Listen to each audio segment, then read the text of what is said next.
Thank you, Presiding Officer, and thank you to Graham Pearson for the opportunity to have this very important debate. None of us will be within anything more than a couple of metres of something that has some Chinese technology in it. Very few of us will be within more than a couple of generations from people in our family who've been to and worked in and engaged directly with China. In my case, a rather distant cousin of mine, James Jeffrey, died in Shanghai at the age of 33 in 1870. So the connections between Scotland and China go a very long way back.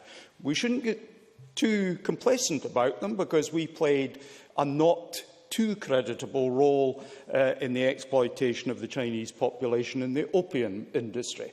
But the world moves on, and I think we're in a substantially better place.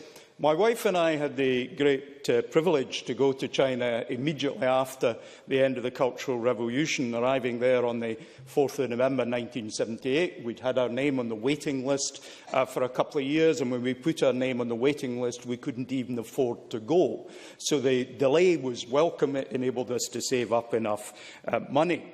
When we went to Beijing in November 1978, we found a country substantially different from that which you will find today. We saw not a single privately owned car while we were in China in the 1970s. Today in Beijing, the number of cars per 100 households is 60. That equates to something like 35 in London, the 40s in Edinburgh and Glasgow. It's not all good news, that, but it is a very strong indicator of the economic progress that is being made. And all the premium car makers have assembly plants out there. And indeed, the MG is now, for example, a Chinese-owned brand. We also had the immense privilege to go down to Kunming. It was accidental. We hadn't intended to go there, which is not well known, but most people will know about the road to Mandalay. Let me tell you, the other end of the road to Mandalay is Kunming in Yunnan province. And we were told, unverified, it could certainly be true that we were the first Westerners there since the revolution in the 1940s. But the history of Scotland's engagement with China was writ large in that visit in 1978. The English that people spoke, and it was widely spoken, was spoken with a Scottish accent, because the original tutors of English to the Chinese were Scots missionaries. There may not have been everything good about the engagement with the Scots missionaries, but there was that. Businesses like Jordan Matheson in Hong Kong had Scottish roots and continue to this day.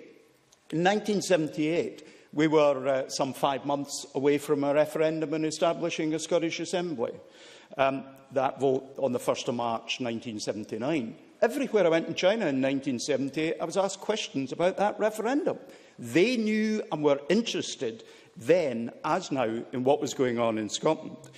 The motion before us touches a lot of very important buttons, and I'll just say a word or two in my concluding remarks, Presiding Officer, about Airlinks. As Transport Minister, I think I probably had 5 or 6 meetings with Chinese interests. I know the current Minister does the same. The barrier that we've actually got is a rather odd one. It's been the difficulties with a Boeing Dreamliner, because it's the actual only aircraft that fits the runway lengths we've got here to go to China with a single hop. It's actually a huge advantage for Scotland. We are closer in Edinburgh and Glasgow airports to Beijing in flying distance than London Heathrow. And the Chinese are interested in making Scotland the European hub connection airport. Let's hope we can do that. Congratulations again to Graham Pearson.